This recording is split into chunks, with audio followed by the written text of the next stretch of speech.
జ్వాలా శివ ఛానల్కి స్వాగతం. చాలా బాధాకరమైన వార్తలు మనం చూస్తున్నాం.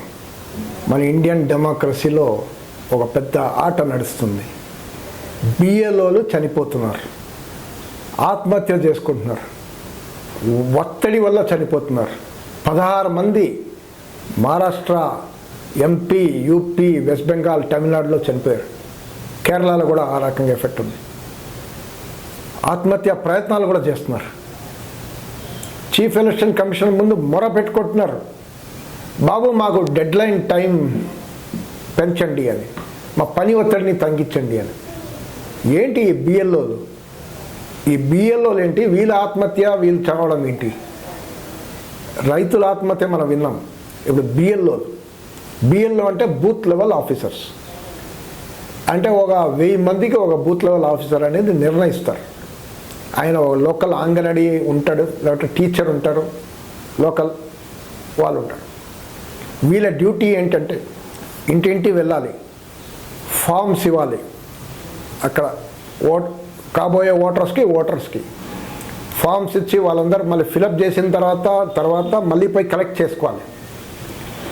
తర్వాత యాప్లో ఫీడ్ చేసుకోవాలి. మ్యాచ్ అయిందా చూడాలి పాత రికార్డ్స్తో. హెల్ప్ డెస్క్ మెయింటైన్ చేయాలి. జనాలు వస్తుంటారు, వాళ్ళ కంప్లైంట్స్, వాళ్ళకి డౌట్స్ చెప్పడానికి, అవన్నీ నువ్వు క్లారిఫై చేయాలి. మరి వీళ్ళందరికీ ట్రైనింగ్ లేదు, వీళ్ళంతా ఆన్లైన్ పెద్ద నాలెడ్జ్ కూడా ఉండదు, కానీ వీళ్ళు ఇవన్నీ చేయాలి. అడిషనల్ డ్యూటీస్, నార్మల్ డ్యూటీస్ చేస్తుంటూ ఇది చేయాలి. వాళ్ళు ఏమైనా డిలే అయితే ఎఫ్ఐఆర్, ఉద్యోగం పోయింది, సస్పెన్షన్. అసలు వీళ్ళు చాలని జీతాల్లో పనిచేస్తుంటే, 5-6 వేలు జీతాల్లో పనిచేస్తుంటే, 8 వేలు జీతాల్లో పనిచేస్తుంటే, వీళ్ళు ఇలాంటిది ఓటర్ స్పెషల్ ఇంటెన్సివ్ రివిజన్ ఆ పేరు మీద వీళ్ళకి పని ఇస్తుంటే, ఆ పని ఒత్తిడితో వీళ్ళు బాధపడుతుంటే, అవస్థలు పడి ఇంతమంది చస్తుంటే, ఇది ఎప్పుడైనా ఇండియాలో జరిగిందా ఇలాంటిది? ఇప్పుడు ఓటర్స్ ఉంటారా లేదా, వాళ్ళు ఇచ్చారా లేదా, ఇవన్నీ ఆయన ఎన్ష్యూర్ చేసుకోవాలి. ఎట్లా అవుతుంది? పెళ్ళిళ్ళకి వెళ్తారు, లేదంటే ఏదో పని మీద వెళ్తాడు, ఓటర్ ఉండడు, ఇంట్లో తాళం ఉంటుంది, మళ్ళీ వెళ్ళాలి, మళ్ళీ వెళ్తే ఉండరు, మళ్ళీ వెళ్ళాలి, మళ్ళీ వస్తాడు, ఫామ్స్ ఇస్తారు, మళ్ళీ ఆయన వెళ్తాడు డ్యూటీకి, మళ్ళీ ఫామ్స్ ఇచ్చారా లేదా ఎన్ష్యూర్ చేయాలి. అరే ఎంత పెద్ద జాబ్ అండి! సిటిజన్స్కి ఎంత ప్రాబ్లమో పౌరులకి, వీళ్ళు కూడా అంతే పెద్ద సమస్య ఉంది. ఇప్పుడు వీళ్ళ డిమాండ్ ఏంటంటే, బిఎల్ఓస్ అసోసియేషన్ మాకు డెడ్ లైన్ టైం ఎక్స్టెండ్ చేయండి, డెడ్ లైన్ అనేది ఎక్స్టెండ్ చేయండి. మీరు 7th ఫిబ్రవరి లోపల అన్ని ప్రాసెస్ అయిపోవాలి, డ్రాఫ్ట్ అయిపోవాలి, ఫైనల్ అయిపోవాలి. ఇవన్నీ మీరు ఏదైతే ప్రాసెస్ పెట్టారో ఇది లేదు. ఇప్పుడు డ్రాఫ్ట్ రోల్స్ ఇప్పుడు 1 monthలో పెట్టాలి, మళ్ళీ తర్వాత ఫైనల్ రోల్స్ పెట్టాలి, అపీలు, ఇవన్నీ ఉంటుంది ఈ ప్రాసెస్. మనం చూసాం బీహార్లో ఎంత గందరగోళాలు జరిగినాయి. 40 లక్షల మంది ఓట్లు గల్లంతు. నిజమైన ఓటర్స్ కూడా ఉండొచ్చు. వాళ్ళు తేల్చాలంటే 10 రోజులు అపీల్, 10 రోజుల్లో మీరు వచ్చి తేల్చాలి నేను నా ఓట్లు పోయిందని. మాజీ చీఫ్ ఎలక్షన్ కమిషనర్ చెప్తున్నారు, బాబు ఇది స్మూత్ ప్రాసెస్గా చేయండి, స్మూత్గా జరపండి ఈ ప్రాసెస్ని, అంతేగాని హడావుడి వద్దు. ఎక్కడ పోతున్నారు జనాలు? ఇక్కడే ఉంటున్నారు. ఈరోజు హిందూ ఎడిటోరియల్ 28th నవంబర్ మీరు చూడండి, చాలా క్లారిటీ ఉంటుంది. ఓటర్స్ డ్యూటీ ఏంటి? ఓటర్స్కి ఎన్యూమరేషన్ ఫామ్స్ ఇస్తారు, ఆ ఎన్యూమరేషన్ ఫామ్స్ ఫిలప్ చేయాలి. 2002-2005లో ఏదైతే ఎలక్షన్ రోల్స్ ఉన్నాయో లిస్టు, దాంతో మ్యాచ్ అవ్వాలి. మిస్ మ్యాచ్ అయితే ప్రాబ్లం, మీరు ఓటర్ కాదు. మళ్ళీ మిస్ మ్యాచ్ అయితే నేను డేట్ ఆఫ్ బర్త్ తప్పి చెప్పి ఉంటాను, ఏదో పేరు స్పెల్లింగ్ మిస్టేక్ అయి ఉంటాను, ఏదో చెప్పి ఉంటాను, అంటే ఇవన్నీ మిస్ మ్యాచ్ అవుతుంది. మిస్ మ్యాచ్ అయితే ఐఎమ్ నాట్ ఎ సిటిజనా, నేను ఈ ఇంట్లో 50 సంవత్సరాలు ఉన్నాను కానీ నేను ఓటర్ కాదు అనేది డిక్లేర్ చేస్తున్నారు. ఈ స్పెషల్ ఇంటెన్సివ్ రివిజన్ పేరు మీద ఈ రకంగా ఓటర్స్కి నంబర్ ఆఫ్ ఫామ్స్ అని ఫిలప్ చేయాలి. ఎక్కడండి అవుతుంది? ఎంతమంది లిటరేట్స్కే కష్టం ఫామ్స్ ఫిలప్ చేయాలంటే. మీ సేవలో ఈ సేవలపై మనం చేసుకుంటాం ఎంత నాలెడ్జ్ ఉన్నా కానీ. ఆర్డినరీ పీపుల్ వాళ్ళు ఫామ్స్ ఫిలప్ చేసి ఆ డీటెయిల్స్, సర్టిఫికేట్స్, డేటు అన్నీ పెట్టాలంట. బీహార్లో అయితే దారుణం కదని మనం చూసాం. అసలు ఆధార్ సర్టిఫికేట్ పెడితే సరిపోదంట, 11 డాక్యుమెంట్స్ ఇవ్వాలంట to prove that you are a voter, you are a citizen.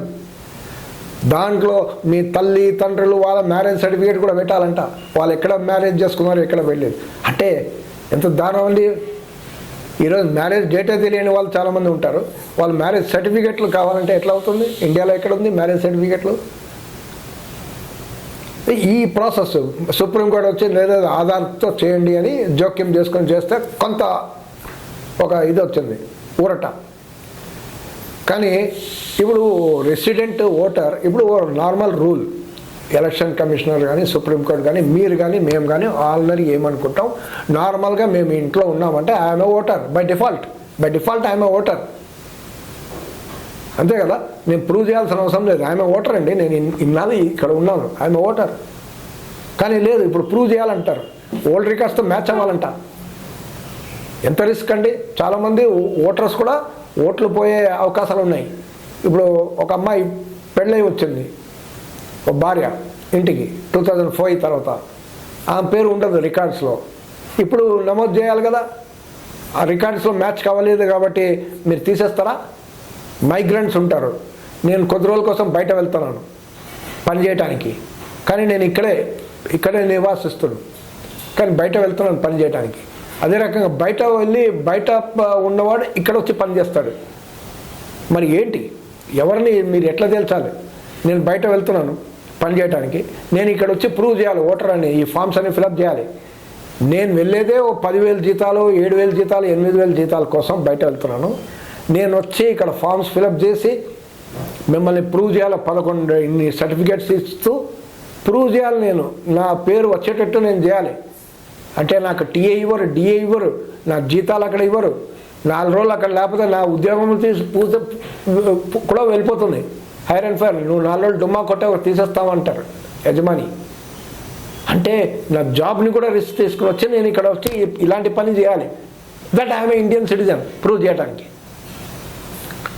అసలు ఇది సుప్రీంకోర్టు బాధ్యత అండి, to prove democracy, normal democracy ఇండియాలో ఉంటుందా లేదా అనేది సిఈసి సుప్రీంకోర్టు ఈరోజు తేల్చాల్సిన అవసరం ఉంది. ప్రజల మైండ్లో డౌట్లు ఉన్నాయి, ఇవన్నీ క్లియర్ చేయాల్సిన అవసరం ఉంది. రాజకీయ పార్టీలు ఏదైతే రేజ్ చేస్తున్నారో క్వశ్చన్స్, దాన్ని డీల్ చేయండి, మేధావులతో కూర్చోండి, అందరితో కలిసి కూర్చొని ఓ స్మూత్ ప్రాసెస్ చేయండి. గవర్నమెంట్ ఏం చెప్తుందంటే ఫారినర్స్ చాలామంది ఉన్నారంట మన ఇండియాలో, వాళ్ళని తొలగించాలని స్పెషల్ ఇంటెన్సివ్ రివిజన్ పెడుతున్నామని అన్నారు. అనే దాన్ని డీల్ చేయడానికి మీకు ఫారినర్స్ యాక్ట్ ఉంది, సిటిజన్షిప్ యాక్ట్ ఉంది, చాలా చట్టాలు ఉన్నాయి అవి తేల్చడానికి. కానీ మీరు ఇప్పుడు కోట్లాది మంది భారతీయ ప్రజల్ని, పౌరుల్ని ప్రూవ్ చేయమంటున్నారు. మీ ప్రూవ్ చేయకపోతే అంటే నేను ఇంట్లో లేను, పెళ్ళిళ్ళకి వెళ్ళాను, పండగలకు వెళ్ళాను, నేను ఊర్లో ఇంట్లో తాళం ఉంది. అరే ఎన్ని పరిస్థితులు చూడాలి. అందరు స్థిరంగా ఉంటారా అక్కడ 100%? ఓ సిటీలో కానీ, ఓ టౌన్లో కానీ, ఓ మున్సిపాలిటీలో కానీ అందరు స్థిరంగా ఉంటారా? పోవడం రావడం, మైగ్రేషన్ ఉంటున్నాడు. పక్క ఊరికి వెళ్తాం మైగ్రేషన్కి, పక్క జిల్లాలకు వెళ్తాం, పక్క రాష్ట్రానికి వెళ్తాం పనిచేయటానికి, ఇంటర్వ్యూలకు వెళ్తాం. చాలా సమస్యలు ఉంటాయి, హెల్త్ ప్రాబ్లమ్స్ ఉంటాయి, హాస్పిటల్లోనే పడి ఉంటాం. హాస్పిటల్లో హెల్త్ ప్రాబ్లం చూసుకుంటామా, ఇక్కడ ఓటర్ నమోదు చూసుకుంటామా? అంటే ఇన్ని సమస్యలు ఒడిదుడుకులు ఫేస్ చేయాలి భారతీయ ఓటర్లు, and prove that I'm a Indian citizen. ఎంత దారుణం అండి ఇది. ఈ బిఎల్ఓలు ఈ రకంగా ఇలాంటి పని చేయడానికి ఏదైతే బిఎల్ఓని వాడుతున్నారో, ఆ బిఎల్ఓలు మానసిక ఒత్తిడితో 5 సూసైడ్ చేసుకున్నారు. మిగతా వాళ్ళు పని ఒత్తిడితో హెల్త్ కారణాల వల్ల చనిపోవడం కూడా చూసాం. ఇది చాలా అత్యంత దారుణం, బాధాకరం. ఇప్పుడైనా సిఈసి దాన్ని సరిదిద్దాల్సిన అవసరం ఉంది. ఈ డెడ్ లైన్ని ఎక్స్టెండ్ చేయాలి, స్మూత్గా జరగని ప్రాసెస్. అర్జెంట్ ఇవాళ రేపు చేయాలంటే ఇవన్నీ కష్టం. ప్లస్ వాళ్ళకి ట్రైనింగ్ కూడా లేదు. ఆన్లైన్ మీ బ్రాడ్బ్యాండ్ మనకు తెలుసు, ఇంట్లో కూర్చొని సిస్టంలో బ్రాడ్బ్యాండ్ ఎంత పనిచేస్తుందండి, ఎంత సర్వర్ల ఆఫీసులలోనో, సెంట్రల్ గవర్నమెంట్, స్టేట్ గవర్నమెంట్ ఆఫీస్లో కంప్యూటర్లే హ్యాంగ్ అవుతుంటాయి. అలాంటిది వీళ్ళకి మొబైల్ ఇస్తూ మొబైల్లో ఇవన్నీ చేయమంటే ఎక్కడవుతుందండి?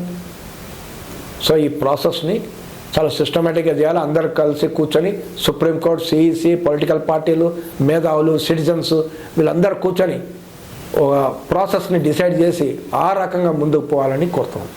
వాట్ యూ సే, మీరేమంటారు చెప్పండి, కమెంట్ బాక్స్లో రాయండి. Thank you for watching Jwala Shiva.